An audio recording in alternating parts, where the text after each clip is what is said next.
বেতন 4000, ওর এখন টেনশন, বইয়ের শাড়ি ছিঁড়ে গেছে, ওর পড়াবে ছাত্রকে? হ্যাঁ, ও ছাত্রকে পড়াবে?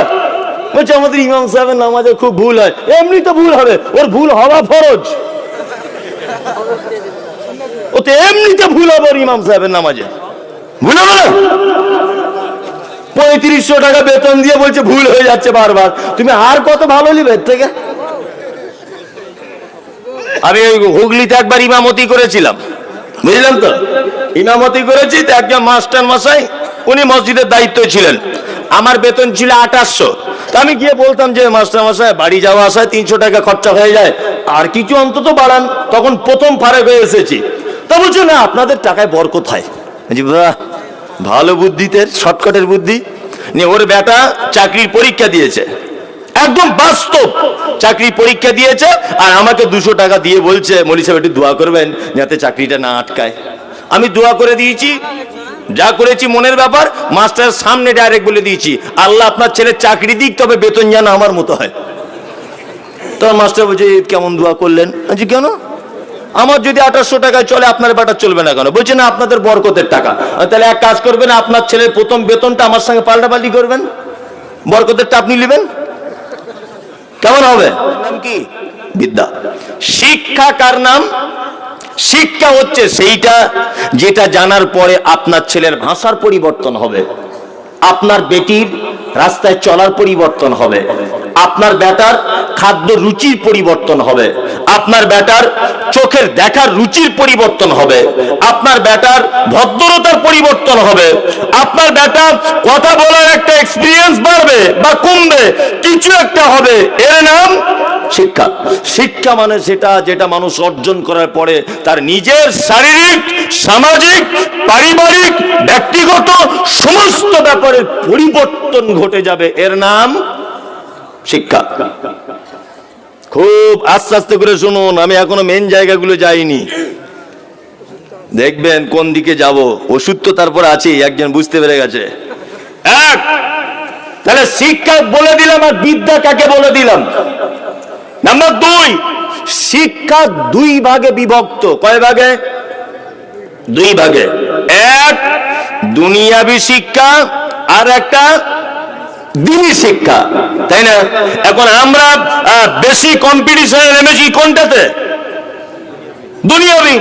এর পিছনেও মারাত্মক একটা কারণ আছে, কারণ প্রতিটা মানুষ দেখবেন এখন হিসাবী, হিসাব ছাড়া এক পা চলে না, প্রতিটা মানুষ হিসাবী। আমি আমার গিন্নিকে বলছি যে আমার ছেলেটা মাদ্রাসায় ভর্তি করব। তা আমার গিন্নি আমাকে বলছে কেন? আমি বললাম মাদ্রাসায় ভর্তি করবো, আমি আলেম। এটা গল্প, এর ভিতরে জ্ঞান। আমি আলেম, আমার বেটা আলেম হবে, যদি বক্তা হতে পারে তাহলে তার কোনো কথাই নেই। এইসব আমার স্ত্রীর সঙ্গে বলছি। তখন আমার স্ত্রী বলছে আচ্ছা ধরে নাও বক্তা হলো না, তখন কি হবে? তখন মসজিদ ইমামতি করবে। বলছি তাহলে তখন সে 1 মাস পরে বৌমার কাছে এনে দেবে কত টাকা? বলছি মমতারে নিয়ে 6000। ভালো করে বুঝবেন। তা আমাকে তখন বলছে 6000 বর্তমান বাজারে চলে? তা তো চলে না। তাহলে এক কাজ করো, মাদ্রাসায় দিও না, ফালতু 10 বছর জীবনটা বরবাদ হয়ে যাবে। এক কাজ করো, আমি তখন আমার স্ত্রী বলছে তুমি আলামিন মিশনে ভর্তি করো। যদি একটা চান্স লেগে যায় আমার ছেলে ডাক্তারি পড়তে, দরকার হলে 2 বিঘে জমি বিক্রি করে দেবো 10 লাখ টাকায়, 20 লাখ টাকা খরচা করবো। ও আলামিন মিশন থেকে পড়াশোনা করে একটা মেডিকেলে চান্স পেয়ে যাবে, আমার ছেলে MBBS হয়ে বাড়ি আসবে, 4টে রুগী দেখবে, 2000 টাকা ফি, 8000, বিশাল চলবে। প্রতিটা মানুষ হিসাব করছে, হিসাব করছে। আমি মমতাজুল ইসলাম, আমার কথা সোশ্যাল মিডিয়া রেকর্ড হচ্ছে, ঠিক আছে? এখন আপনারা শুনছেন। আর আমার মায়ের হিসাব অনুযায়ী আমার বয়স 33 বছর। আমার মায়ের হিসাব এটা, একদম 33 বছর। আমি আজকে কথা দায়িত্বহীন ভাষাতে বলছি, আগামী 20 বছরের ভিতরে পশ্চিম বাংলাতে যত মাদ্রাসা আছে, প্রায় মাদ্রাসা দেখবেন বন্ধের পথে চলে আসবেই। যদি বলছেন আসবে, এরকম ভাবে জোর দিয়ে বললেন, আসবে। কাউকে দিয়ে বিচার করা লাগবে না, আপনি আপনাকে দিয়ে বিচার করুন। মাদ্রাসায় যারা দায়িত্বে থাকে তারা তাদের বেটাকে কেউ ভর্তি করে না, ঠিক বলছি না? তার মানে সে লোক জানে এখানে পড়া মানে বেকার, আমার ছেলে আলামিন মিশনে পড়ুক, আমি এখানে দায়িত্বে থাকবো। খুব হিসাব করে রেখে দিয়েছে। কথা বাস্তব বলছি না? আপনি এবার চিন্তা করুন, বর্তমান বাজারে এখানে কজনের বেটা মাদ্রাসা পড়ে? হাত তুলুন তো, তুলুন। আচ্ছা, যে কজন তুলেছেন তারা কি পার্সেন্টেজে আসবে? আসবে না। এখানে যদি 1000 মানুষ থাকেন তাহলে হাত তুলেছেন 10 জন, তাই না?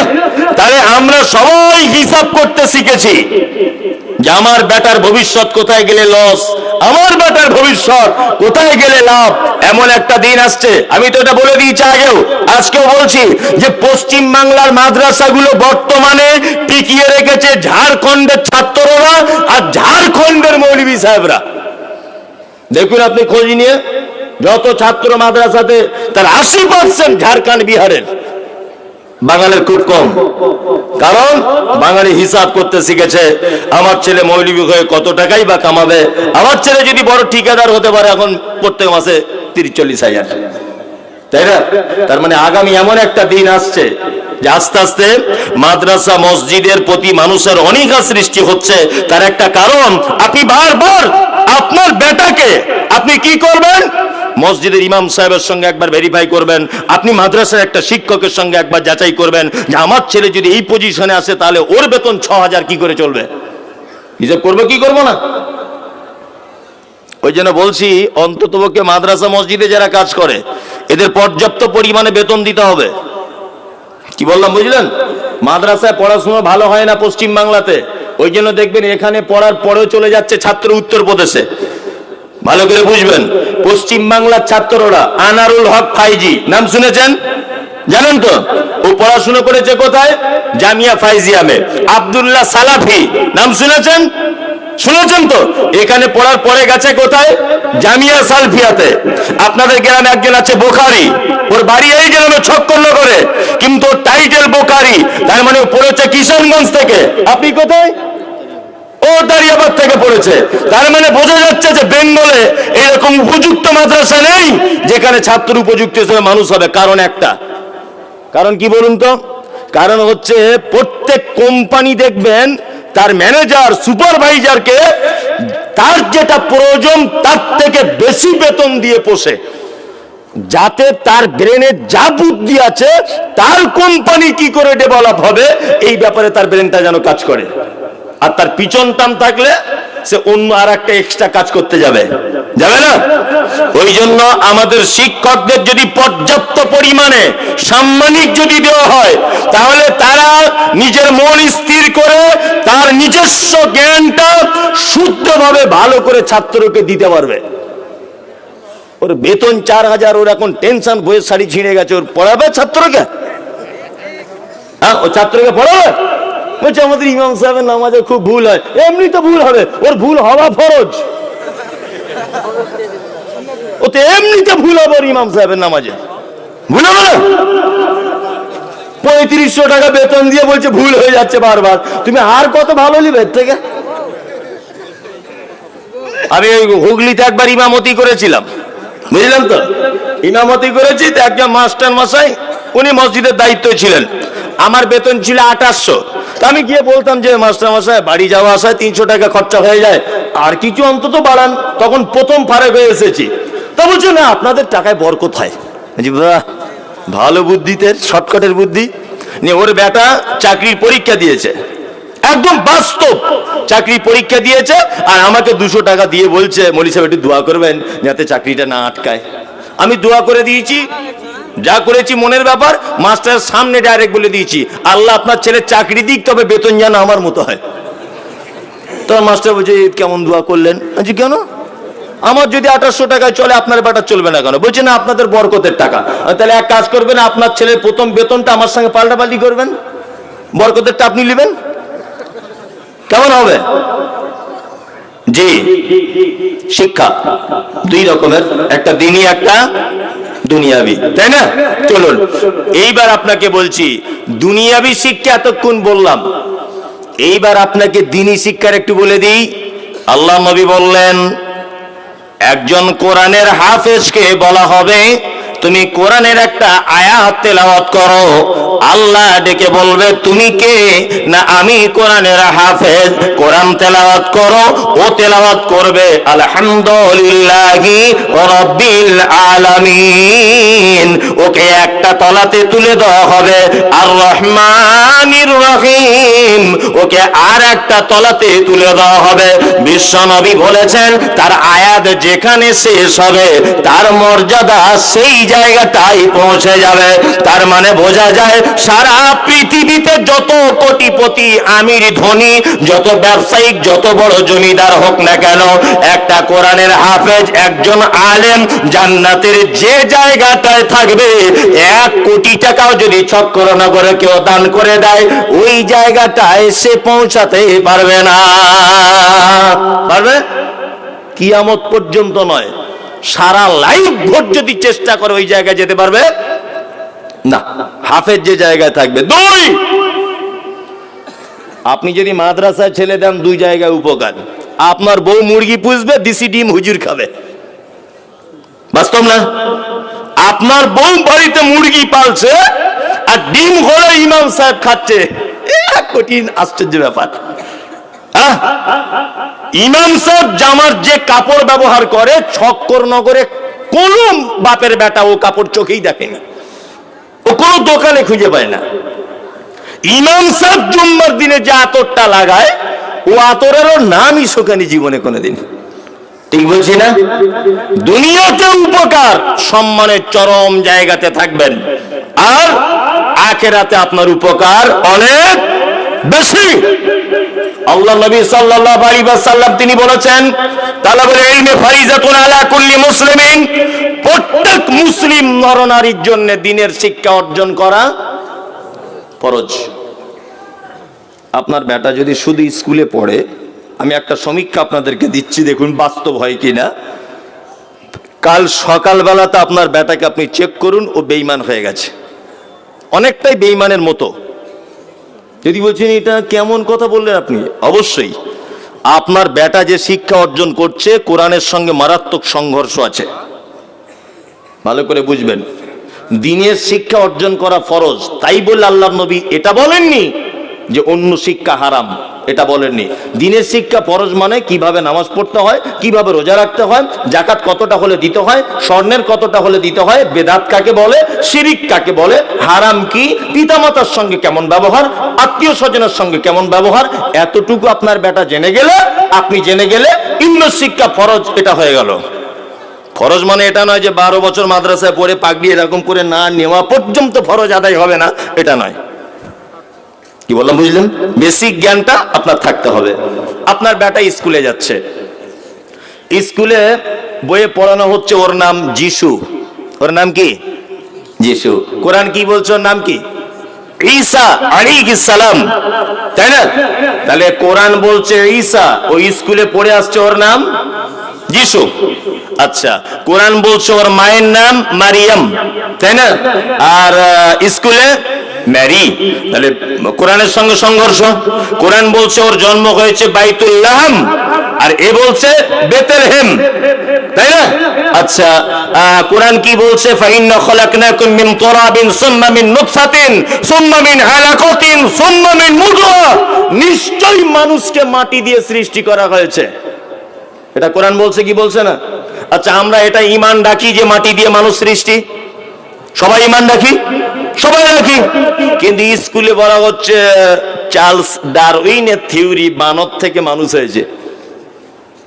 আচ্ছা বলুন, আপনার বেটা যদি শুধু স্কুলের এইগুলো পড়ে যদি বসে থাকে আর কোরআনের সঙ্গে যদি সে মিলাতে যদি না পারে, আপনার বেটা 30 বছর পর্যন্ত যদি জেনে বসে থাকে ওর নাম যিশু, 30 বছর পর্যন্ত যদি আপনার বেটা জেনে থাকে ওর নাম মায়ের নাম ম্যারি, 30 বছর বয়স পর্যন্ত যদি আপনার বেটা এটা যদি জেনে থাকে যে ওর নাম হচ্ছে বাইতুল্লাহাম নয় বেতেলহেম, আপনার বেটা যদি 30 বছর বয়স পর্যন্ত এই ঈমানটা যদি রাখে যে ও মানুষ মাটি থেকে নয়, চার্লস ডারউইনের থিওরি বানর থেকে মানুষ হয়েছে, আর আপনার ছেলে যদি 31 বছর বয়সে মারা যায়, বলুন তো আপনার ছেলে ঈমানদার অবস্থায় গেল না ঈমানের দিক থেকে তো বেঈমান হয়ে গেছে অনেক আগে? বেঈমান হয়ে গেছে অনেক আগে।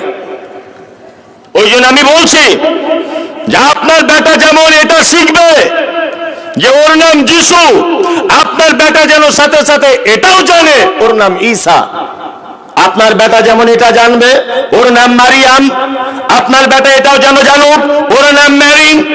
আপনার বেটা এটাও যদি জানে চার্লস ডারউইনের থিওরি বানর থেকে মানুষ, আপনার বেটা যেন এটাও জানে আমার আল্লাহ বলেছেন মানুষকে তৈরি করা হয়েছে মাটিতে।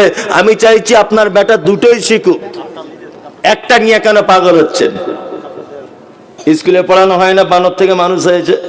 মাঝে সাঝে এগুলো হাসিও পায়। আর মানে ভাবি যে 2024 সালে হেডমাস্টার এটা পড়ায় কি করে? সবার তো একটা নিজস্ব জ্ঞান বুদ্ধি বলে একটা জিনিস থাকে, থাকে না? থাকে। আমি মমতাজুল ইসলাম, বাড়িতে আমার একটা দেশি গরু আছে, দেশি গরু। তা আমার গিন্নি বলছে আমাদের দেশি গরু অনেকদিন আছে, তো একটা জার্সি গরু খোঁজ করো না, দুধ বেশি হয়। তা আমি ডাক্তার শ্যামল ব্যানার্জিকে বললাম যে একটা জার্সি গরুর ইঞ্জেকশন দাও তো ভাই, আমার গরুটা যখন হিটে আসবে। তা ও জার্সি গরুর ইঞ্জেকশন দিয়েছে। বলুন তো জার্সি গরুর বাছুর পাওয়া সম্ভব না অসম্ভব? দেশি গরুর পেট থেকে জার্সি গরুর বাছুর পাওয়া সম্ভব না অসম্ভব? সম্ভব। আপনাদের এখানে হয় না? হয়, ইঞ্জেকশনের বাছুর হয়। তা জার্সি গরুর বাছুর হয়েছে। তা আমার মেয়েটা ছোট, তা ও খেলছে আর বলছে আব্বু একটা হরিণের বাচ্চা কিনে দাও না আব্বু। পাগলি, হরিণের বাচ্চা কি কিনতে পাওয়া যায়? বিড়ালের বাচ্চা হলে তবুও নয়, কলকাতা টালার হাটে গেলে পাওয়া যাবে, পাখি বললে পাওয়া যাবে, আর হরিণের বাচ্চা পাবো কোথায়? তখন আমার স্ত্রী বলছে গরুর ডাক্তারকে বলো না যদি হরিণের ইঞ্জেকশন দেয়, হতে পারে। ও মেয়ে ছেলে বুদ্ধি কম না। আমি ডাক্তারকে বলছি ডাক্তারবাবু একটু হরিণের ইঞ্জেকশন যদি আমার গরুর পেটে দেন তাহলে কি সম্ভব? আচ্ছা আপনি বলুন, ডাক্তার বাদ দেন, কিয়ামত পর্যন্ত সম্ভব? সম্ভব? সম্ভব নয়। চার্লস ডারউইন আজ থেকে বহু বছর আগে বলেছেন বানর থেকে মানুষ হয়েছে, উনি না এটা ভুল বলেছেন। তা এখনকার হেডমাস্টার কেন ভুল পড়ায়? ওনার নিজস্ব একটা জ্ঞান নেই যে বানর একটা আলাদা প্রাণী। গরু, গরুর পেট থেকে আপনি যত রকমের গরুর বাচ্চা চাবেন সব পাবেন। অস্ট্রেলিয়ান পাবেন, ভিয়েতনামি পাবেন, বাংলাদেশে পাবেন, হল্যান্ডের পাবেন, থাইল্যান্ডের পাবেন, সব গরু। ওর ভিতরে গরুরই পার্টস। ভালো করে বুঝবেন, হরিণ হবে না। তো বানর একটা আলাদা প্রাণী। আমি বলছি ওইটার থেকে কি করে মানুষ হতে পারে? আবার স্কুলের হেডমাস্টার যে ঘরে থাকে, ডাক্তারবাবু যে ঘরে বসে ট্রিটমেন্ট করে, ওই ঘরে দেখবেন একটা ক্যালেন্ডার আছে, এইরকম করে আছে একজন, আর একটু বড় এরকম, আরেকজন দেখবেন আর একটু এইরকম করে আছে, আরেকজন এইরকম অর্ধেক ন্যাংটো, আরেকজন আছে ওর পাছার দিকে ছেঁড়া অর্ধেক কাপড় পরা, আর তারপরে মানুষ। মানে দেখাতে চাইছে প্রথমে বানর ছিল, তারপরে পরিবর্তন হয়ে এটা হয়েছে, গড়িয়াল হয়েছে, তারপরে পরিবর্তন হয়ে এই হয়েছে, তারপরে পরিবর্তন হতে হতে হতে হতে মানুষ হয়েছে। দেখেছেন না এগুলো? দেখেছেন তো? দেখেছেন। তা আমি এটা বলছি যে বানর যদি পরিবর্তন হতে হতে মানুষ হয়েছে, তা আপনাদের পাড়া গ্রামে বানর খেলা টেলা করতে আসে না? খোঁজ নিয়ে দেখবেন ওই বাঁদরটা, ওর কাছে 30 বছর ওর বাপও খেলা দেখিয়ে গেছে, ও দেখাচ্ছে। তা আমি বলছি ওকে এত শেখায়, এত কিছু করে মালিক, এত কথা বলে, কই একটা বানর তো মানুষ হচ্ছে না।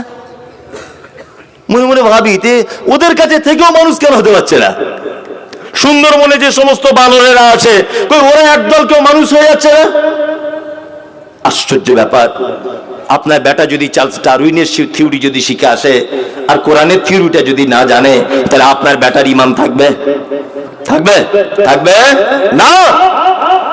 চলুন এবার আপনাকে বলি, আল্লাহ সুবহানাহু ওয়া তাআলার নিকটে শিক্ষিত কে? A for apple, B for ball, C for cat, D for dog. এই একটা আলিফে আল্লাহ, বায়ে বিসমিল্লাহ, এটা আমরা ছোটতে পড়েছি, আরবিতে পড়িনি? পড়েছি। এই A for apple, B for ball, C for cat, এইটা আর আলিফ আল্লাহ বায়ে বিসমিল্লাহ, এই দুটো, এই দুটোর ভিতরে আল্লাহর নিকটে উত্তম কে? আল্লাহ বলছেন নবী কুল, আপনি বলুন, হাল ইয়াস্তাবিল আমা ওয়াল বাসীর, কুল হাল ইয়াস্তাবিল লাযিনা ইয়ালামুনা ওয়াল লাযিনা লা ইয়ালামুন। যে জানে আর যে জানে না সে সমান কে? নয়। এখানে কি জানার কথা বলা হয়েছে? কে? আল কোরআন, দ্বীনের জ্ঞান। কি বললাম বুঝলেন? দুই, আল্লাহ তাআলা আবার বলছেন, কুল, নবী আপনি বলুন, হাল ইয়াস্তাবিল আমা ওয়াল বাসীর ওয়াজ যুলুমাতি ওয়ান নূর, চোখওয়ালা লোক আর চক্ষুহীন লোক দুজন সমান নয়। বলুন এখানে আল্লাহ কাকে চোখওয়ালা বলেছেন? যার কোরআনের জ্ঞান আছে, তাই না? আমরা কত বড় বোকামির পথে চলছি একবার দেখুন। আমি দুই চোখে অন্ধ, দেখতে পাই না। আবার পিছনে বসে আছে ওই যে আপনাদের গ্রামেরই ছেলে এখন বর্তমান, আব্দুস সুবহান হাবিবি, খুব অনেক দিনের 10 বছরের প্রায় সম্পর্ক বক্তব্য জগতে, যাই হোক আলহামদুলিল্লাহ খুব ভালো ছেলে। তা ও আমার ছোট ভাই বা বড় ভাই, দুজনা ভাই ভাই করেই কথা বলি। ও আমাকে ভাই বলে, আমি ওকে বলি। তা ঘটনা হচ্ছে যে আমি এই গ্রামে এসেছি, আব্দুস সুবহান দুই চোখে অন্ধ, দেখতে পায় না। এখন ওর কাছে একটা 5 ব্যাটারি লাইট দেওয়া হয়েছে। যে যদি বলা হয়, এই সুবহান, তুমি মুমতাজুল ইসলামকে একটু মেন রোডটা পর্যন্ত পৌঁছিয়ে দাও, বলুন তো ওর পক্ষে সম্ভব না অসম্ভব? লাইট তো আছে, তাও অসম্ভব। অসম্ভব, কারণ ও তো মেশিন খারাপ, তাই না? ও তো চোখ নাই। আমি অবাক হয়ে যাই, অবাক। আজকে মসজিদের মূল দায়িত্বে যে লোকটা, সে লোকটা এক ওয়াক্তে নামাজ পড়ে না, শুধু দায়িত্ব পেয়েছে কারণ তার গ্রামে টাকা বেশি আছে তাই। একদম হাদিস এবং কোরআনের ব্যাপারে কোনো জ্ঞান রাখে না। আল্লাহ সুবহানাহু ওয়া তাআলা বলছে, যার ভিতরে দ্বীনের জ্ঞান নেই সে অন্ধ। তা অন্ধ লোককে দিয়ে কখনো জাতি সঠিক রাস্তা পায়? পায়? কথাগুলো বাস্তব বলছি, রাগ হচ্ছে না তো? আর রাগ হলেও কিছু করার নেই। আমি তো আর আসবো না সহজে, এখন আজকে বলে পালাবো, আর তো আসছি না, তাই না? খুব সাবধানে আল্লাহ সুবহানাহু ওয়া তাআলার ভাষা শুনুন। চলুন তাহলে দুটো শিক্ষিতর মর্যাদা দেখিয়ে দিলাম, এবার আপনাকে দেখাবো শিক্ষিত মানুষের মর্যাদা কতটা। শিক্ষিত মানুষের মর্যাদা কতটা এবার বলে দিই। এক, ইসলামে কুকুর বাড়িতে রাখা এটা বৈধ না অবৈধ?